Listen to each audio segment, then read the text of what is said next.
talking about the Georgia bill, help me understand, and I'm not interested in a 30,000-foot view. That's not meant to be a criticism.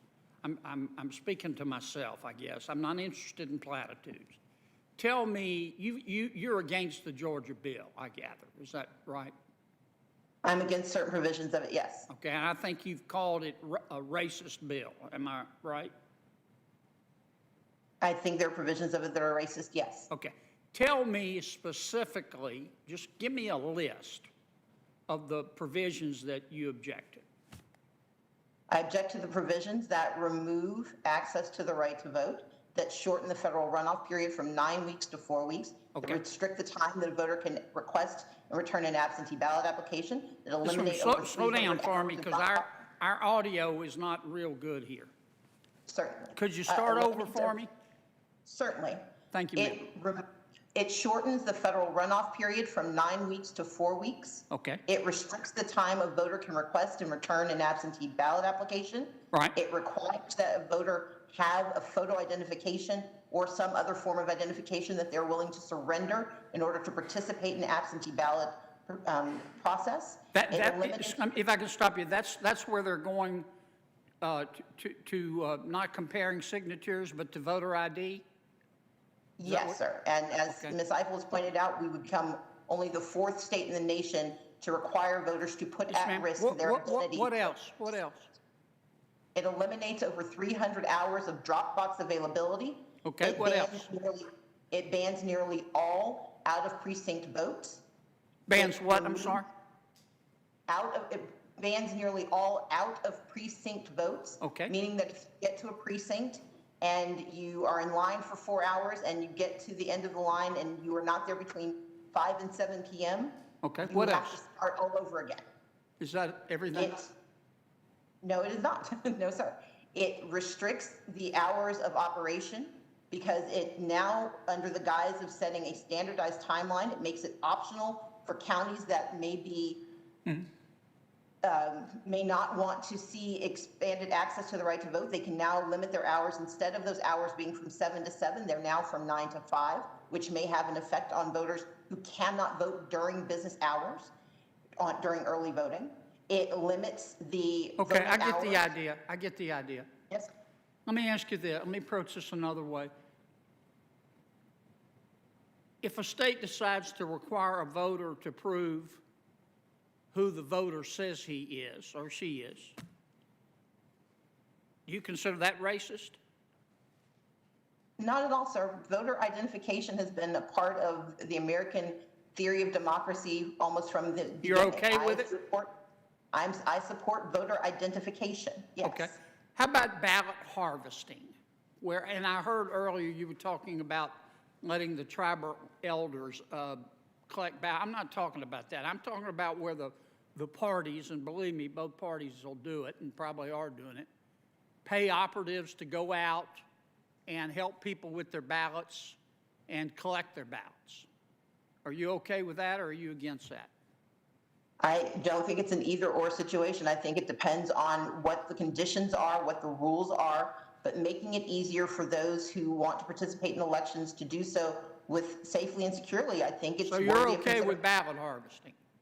No, sir, I did not say that. I said because that is a term of art that encompasses a wide range of behaviors, and Well, even your I'm exemption sorry, is not. but I'm trying to get down from the platitudes and understand what you're for and against. But sir, what I'm for is Help me with this. Let's suppose that the Republican Party wanted to hire people to go out and knock on doors of voters and say, have you voted yet with your mail ballot? And they say no, and then the operatives are told to contact the voter and say, let me help you with your ballot. If you have any questions, I can even suggest who you might want to vote for. And after you vote, I'll collect the ballot for you and you make it easy. Is that okay? Sir, I'm both an attorney and a former legislator, and it is not simply the words that you're saying. I'm an attorney and a current legislator, and I might Yes, want to sir. trade places with you. But keep going. And so my point is, as you and I both know, that the context, the rules, and the structure matters. Now, in the very narrow circumstance that you just described, if there are no controls and if it turns into buying votes, of course I object to that. Okay. But if you look at the piecemeal components that you're describing, and if we are talking about how do we make it easier for voters to participate in elections, I'm not certain what that looks like, but what you described in this very specific and narrow construct, it sounds like you're in violation of a number of different rules, not the least of which is buying a vote. All right, let me ask you one last question. Our chairman's really indulged me here. Do you think it was a smart thing for President Biden to do when he called everybody who supported the Georgia bill a racist? I think that this bill is grounded in racial animus. I think that the language that we are using to describe Can I ask you this how bill, you know that, madam? I mean, that's an honest question. How do you know that? because for 15 years, the Republican Party of Georgia not only sanctioned but celebrated its vote by mail provisions. It was only after voters of color for the first time in 15 years successfully used those provisions in favor of the party that they disproportionately support that those rules changed. It is that for years, for more than nearly 2 decades, we had early voting hours that supported voters that were perfectly fine. It was only after communities of color used those provisions But why doesn't that hurt black people and white people and brown people? This is what I'm trying to. I think it hurts everyone.